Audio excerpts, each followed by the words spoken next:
Je vais déjà vous parler un petit peu de la lombalgie pour que vous en appreniez davantage. Prenons un cas fréquent.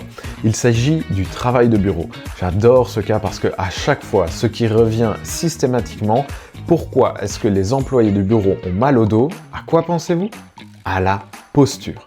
Tout le monde pense ça. Et à tort. Évidemment, on vous répète ça depuis que vous êtes tout petit. Tiens-toi droit, sinon tu vas avoir mal au dos. En réalité, le mal de dos, le mal, la douleur, il s'agit d'un symptôme qui est vraiment multifactoriel et qui ne dépend pas uniquement de votre posture. Sinon, on aurait déjà guéri le mal de dos depuis longtemps. On aurait simplement appris à mieux se tenir. Et d'ailleurs, j'ai un scoop pour vous, il y a des gens qui se tiennent très droit et qui ont mal au dos.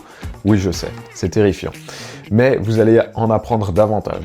Prenons un autre exemple. Vous connaissez certainement des personnes qui ont le dos un peu plus voûté ou un petit peu plus cambré. Et vous avez cette idée qu'il va d'office crever de mal au dos. Eh bien, pas forcément. La posture ou la forme du dos ne va pas forcément vous donner une indication de l'état du dos.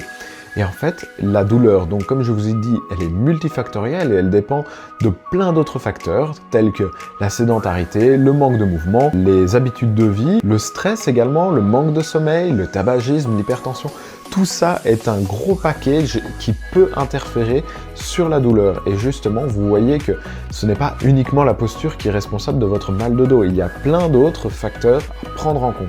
Les conseils de base pour les personnes qui travaillent dans un bureau, c'est de bouger régulièrement, quelques minutes, se mobiliser la colonne vertébrale, mobiliser les membres supérieurs, donc les épaules, faire aller un petit peu les hanches, tout ce genre de choses, faire des rotations, se faire des flexions, se pencher en avant, se relever, tout ça va vous permettre déjà en quelques minutes de soulager en partie le mal de dos. Abonnez-vous pour ne pas manquer la suite, mettez un petit commentaire pour me dire ce qui vous a le plus intéressé et les sujets que vous aimeriez que je traite sur cette chaîne. Je vous dis à très bientôt, au revoir.